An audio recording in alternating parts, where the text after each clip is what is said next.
Gator now with a fresh take on Final Destination Bloodline. And what do I think? Let's see. So I'm a big horror connoisseur fan. Yes, I am that much narcissistic that I do believe that my opinion on horror films is important. So, with that being said, simply put, if you are somebody that has appreciated the Final Destination franchise as it's been, yes, I would agree. If you were to say, oh, the first couple of films for Final Destination, they were absolutely more horror oriented in terms of trying to scare you. Whereas I think after part three, they started to take a lot of liberties and making it like more of a gore comedy kind of a fest. But let's see. In terms of this fresh movie, which my eyes have just only had a few minutes to fixate and try to take it all in, I'm wondering where does it place on the Final Destination category here, and I'm gonna go ahead and give it a little score based on a few things. So let's see. First off, I'm gonna say no way it does not and cannot beat the first two. The first two Final Destinations, hands down, I think were the ones that set a high standard. Three kind of kept that, but then started to kind of entirely switch as a franchise in terms of how they deliver the horror to us. So Bloodlines, it is much in step with that kind of a gore fest. It's a fun movie. At no point is fear or being scared an important part of this film. No way, no how. But if you're okay with that, per se, if you're alright with just going in for a movie just for the sake of seeing some really creative kills and some CG, some obvious CG, which I gotta say takes me out of it. It's why I think the franchise, as the further down you go with the movies where they up the ante, the CG just gets so ridiculous, it's almost impossible to enjoy. One thing I gotta say that's ominous and that's sticking with me, and even it was a moment during the movie. I mean, it was a pretty packed crowd in there where I let out an audible, oh, because we have our world famous, oh, what's his name? Bless his heart and rest in peace. Was it Tony Todd? Jason Todd. That's the bad Robin in the Batman world. Jason Todd, no, Tony Todd. He is the one that has been in every single Final Destination movie. And if you're not familiar with those, he was also in the first remake of Night of the Living Dead. He's a living legend. Well, rest in peace, was. So his words were very poetic, and they were meant to be ominous for the characters, but they were truly poetic in terms of that was literally his message to the world as a human being, saying that he was going to retire and enjoy his life, that he's sick. You could tell in the movie that he was literally sick, like in real life. So his whole message to the group that's in this forever battle of trying to beat death, ultimately he says, just enjoy the time you got. And that I can appreciate. I'm not gonna bother, oh, wait, hold on. Someone buys people that I appreciate that come on here, sure, I'll read something, but otherwise, yeah, no. Okay, so the acting, subpar, but I think we got, pretty much what you would expect from a movie that's pretty short in its entirety. A lot of things happen real fast. It's very movie magic where you got to take yourself outside of reality entirely. Don't expect proper procedures or protocols. I mean, the way some of these people end up no longer existing on this plane would happen in such a way that would warrant massive investigations and a lot of questions and media and reporters.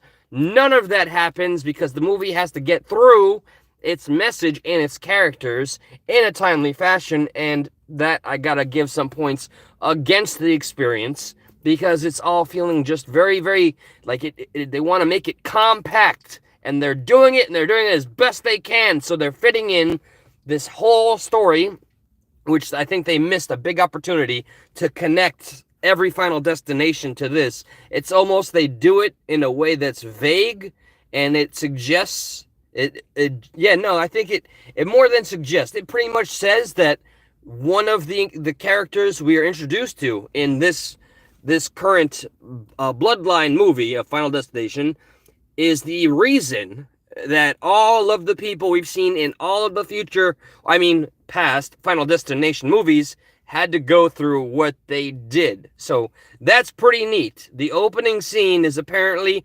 it's a premonition that happened in the canon of Final Destination. It happens in the late 50s, early 1960s. I'm going to go with 50s on that. 1956 specifically, and it is because this one person saved all of these people from a catastrophe, and that pretty much branches off into all of those characters that we saw in Final Destination 1, 2, 3, 4, 5, 6, 3D, whatever.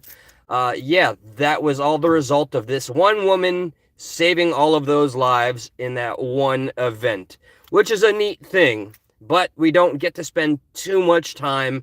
I think that was a lot of wasted potential. I don't want to give any spoilers in this review. Yeah, the kills are cool, but at this point, we've seen so many in this franchise where it's really hard for any Final Destination film moving forward to live up to some of the prior ones. And I gotta say, this one, I don't place it too high in the wow factor and the chaos that can occur at where everything goes wrong and, all these people are taken out individually and in groups. So I did enjoy it for what it was. How do I feel about spending almost $20 on a ticket to go watch it? Not so good. The real me inside is saying, you should have saved it, buddy boy. You should have saved that 20 and just waited for Amazon Prime to bless you. So, yeah, unless you're a true diehard Final Destination fan, save your money unless you got money to spend. I'm not gonna say it's a must-see, but if you're just a plain horror movie fanatic fan like me, you like the blood and guts, go for it, have a little blast. And it does one thing that I super appreciated is a little callback to one of the best, hands down, kills from Final Destination 2, and I will reveal no more. And now, well, I doubt the earlier commenters are here at this point, because I get tired of hearing myself rant, to be honest. So it's okay, but no, what movie is this? Final Destination Bloodlines. I preferred the first few destinations, but it was satisfying to finally have a final one.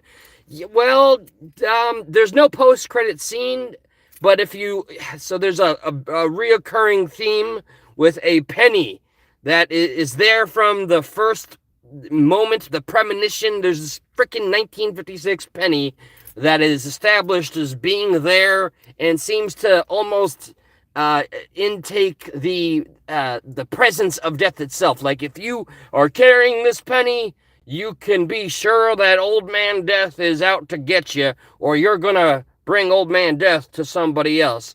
And so the penny starts to roll during the credit scene, kind of leaving you to wonder, it's rolling into all these new scenarios. But, at the end of the day, no post-credit scene, so no guarantees that there is a future movie. If there is, I think they really gotta pay attention more to the story and less of the thrill aspect and meld them together in a better way to make a better movie. Because it's like they wanted to get in deeper with the mythos and the the lore, so to speak, and they just kind of, it's T-ball, and they just missed it right there. They had a grand opportunity and swing and a miss. It's just a fun film for horror heads. What's up, Saffron Maxwell? It's good to see ya. Final Destination, it's in the description. Good evening. Yeah. What's always made Final Destination very unique, which is why the first one and even the second one captured me, is how they make death like a presence, more than a presence, more of something that is able to be calculating, that has an agenda, has a plan, and it is a plan that is finite. And if you, a mere mortal, tries to mess with this plan, it will do everything in its power to get you. So far, the entire franchise has established is if you're willing to live on your own inside of a cabin with nothing dangerous, and even like, I mean, there's a great example in this film. One of the characters that is taken way too soon. She was the best actress, gave the greatest performance, had the most knowledge of the lore that I went there to see and expand on, and she just, I don't want to give a spoiler here, so I'll just be vague about it. Let's just say she takes the extreme option to make her family believe her, and the most interesting character that has survived the longest in the Final Destination franchise is taken out too soon. One neat gem is they establish one survive. If you guys can remember which one this is, and I think it's, I don't know if it's 2 or 3. The woman at the end of 2 or 3, or shit, man, 4, that gets resuscitated. She flatlines and is resuscitated. We are given the answer. Yes, she did actually survive. So that's always been up to the audience to make that opinion. That is finally answered for us by being able to catch something in a scrapbook held by the woman who's off way too soon. But if you have an eye for detail, you see that this person survived. They even go as far as mentioning it. So I make the recommendation that if you truly enjoy just horror fun, it's not horror in the sense that you're going to go there and get the heebie-jeebies, you're just going to see some blood and guts, then yeah, I say is give it a shot. Aside from that, I'm hoping to do a proper live from home base tonight where I have some clips, but honestly and truly, and I say this often, and I've said this often to you, Max, specifically, Maxwell, and Saffron, this is just open. I really, really want to do a panel, but what I don't want to do is start the panel channel tonight, and like you guys are busy with something else, and I'm just there with a panel link, and nobody's there to really get in on the fun, so to speak. So I was gonna make, or perhaps I'll just follow through. I'll make a post on the community, Progressive Patriot community, and just say, hey, if you want to have a conversation, you don't have to show your face. Just get on up, and I'll present the topics. And please, I'm starting to utilize my old email for this channel, theprogressivepatriot@gmail.com.